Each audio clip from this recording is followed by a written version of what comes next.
Okay. All right.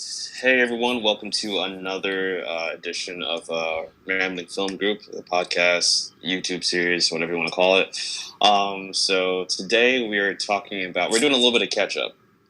As you guys know, we apologized earlier. We're still figuring out logistics and everything, but it's been a little bit since we've been able to do a movie review and talk about, everything that's come out. And there's been, a good few now Yeah.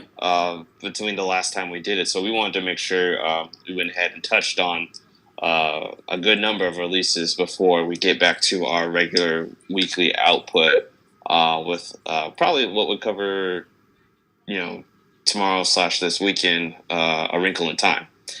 But before that, like I said, we wanted to catch up. We've got not including some of the Oscar movies that we've seen, we got like four regular releases basically. And yeah, before we start going on that, I want to go ahead and give the spotlight over to my partner right here. Sal, you want to? Hey guys. Like you said, this week we're just going to be talking about a couple of movies, catching up.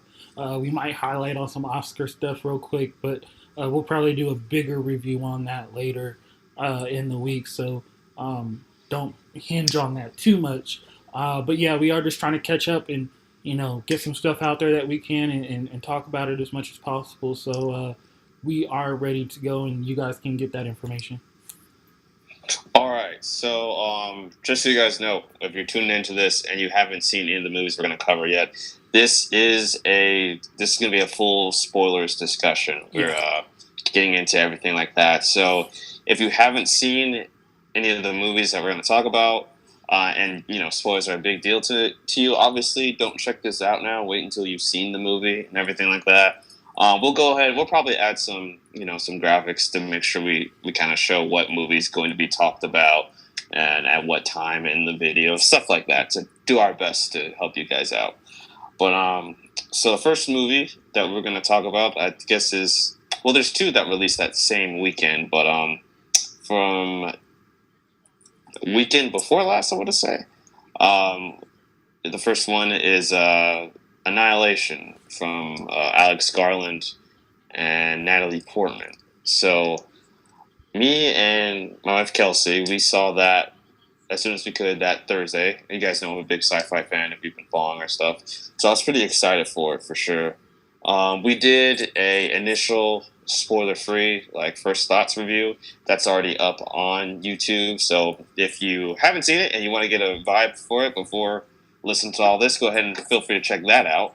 But yeah, since you guys potentially have already heard some of my initial thoughts on it, Sai, would you like to give some of yours to get started? Sure. It's a sci-fi movie. Again, we've kind of talked about this before. It doesn't really take much for sci-fi to kind of interest me and make me feel like it's a good movie. I did actually like. I'm not gonna lie. I went into it thinking that I may not like it. Just from what I had seen with the trailers and stuff. But the story is it's really good. I don't want to say it's a complex story. It's not something where everything will kind of fly over your head and you have to like super think about it. But the idea of the movie, where I don't know how I want to phrase it, it's kind of re- combining stuff and replacing it in the wilderness and trying to figure out like what the best way to repopulate stuff is. I guess is how I would word it. Is really intriguing, especially in the times that we live in, where we're kind of ruining our earth and things are, global warming is a real thing. So I do kind of like that story aspect of it. Natalie Portman was really good. Like, I'm not a huge Natalie Portman fan, but I really liked her role in this movie. I like the idea of her and, what was it, her husband, and how that played into the movie. I think all the actors were actually great in it. I don't think there was really one that I looked at and I was like, I didn't really, feel what they were doing. But again, not to give like too much away, because I do, if people haven't seen it, I do want them to be able to enjoy it. Um, it was just overall really good. I like the story. I liked how the director did it. I liked how it looked. and